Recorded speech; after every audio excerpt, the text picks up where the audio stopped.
देश के करोड़ों युवाओं के भविष्य के साथ खिलवाड़ करने वाले नकल माफियाओं की अब खैर नहीं है। संसद में आज एंटी पेपर लीक बिल पर महाबहस होगी, चर्चा होगी। वहीं परीक्षा में पारदर्शिता और शुचिता सुनिश्चित करने के लिए मोदी सरकार ने एक बार फिर अपनी मंशा को स्पष्ट कर दिया है। दोषियों को किसी भी कीमत पर बख्शा नहीं जाएगा। नीट पेपर लीक को लीक प्रूफ बनाने के लिए सरकार ने कई बड़े और कड़े कदम उठाए हैं। रिपोर्ट दिखाते हैं आपको।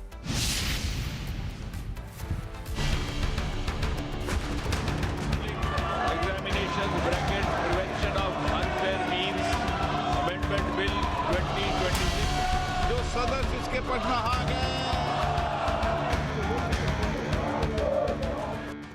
युवाओं के अरमानों से खिलवाड़ करने वाले अब बचेंगे नहीं। संसद के गलियारों से देश के भविष्य के लिए लिखी जा रही है एक नई इबारत। मोदी सरकार की अटूट राजनीतिक इच्छा शक्ति और कड़े कानूनों के आगे अब नकल माफियाओं का साम्राज्य ढहना तय है, क्योंकि सोमवार को पेपर लीक की रोकथाम से जुड़ा बिल संसद में पेश किया गया। इस बिल का नाम पब्लिक एग्जामिनेशन संशोधन बिल 2026 है।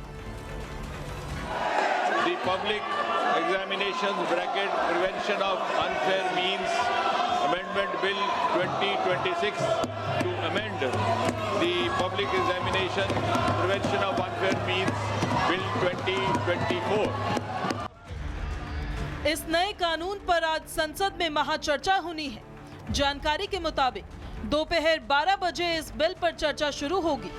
इस महाचर्चा के लिए 6 घंटे का समय निर्धारित किया गया है।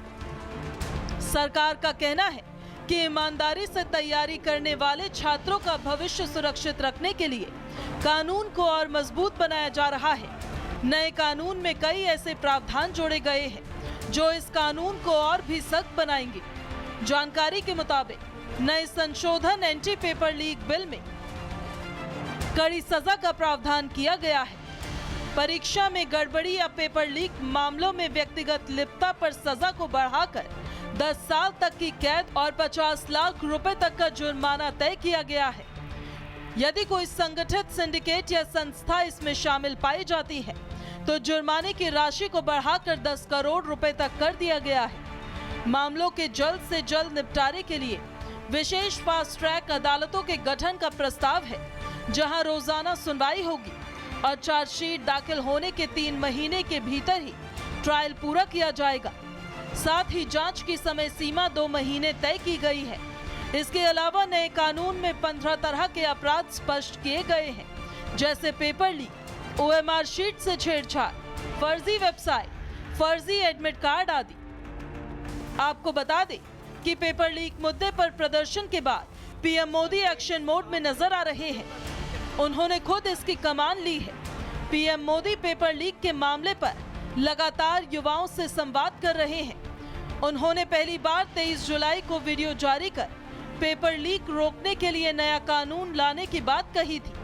फिर 24 जुलाई को जेनजी को सपोर्ट के लिए थैंक यू कहा। फिर 26 जुलाई को उन्होंने हाई पावर टास्क फोर्स के गठन की बात कही। अपने तीसरे वीडियो संदेश में पीएम मोदी ने हाई पावर टास्क फोर्स के गठन का ऐलान किया।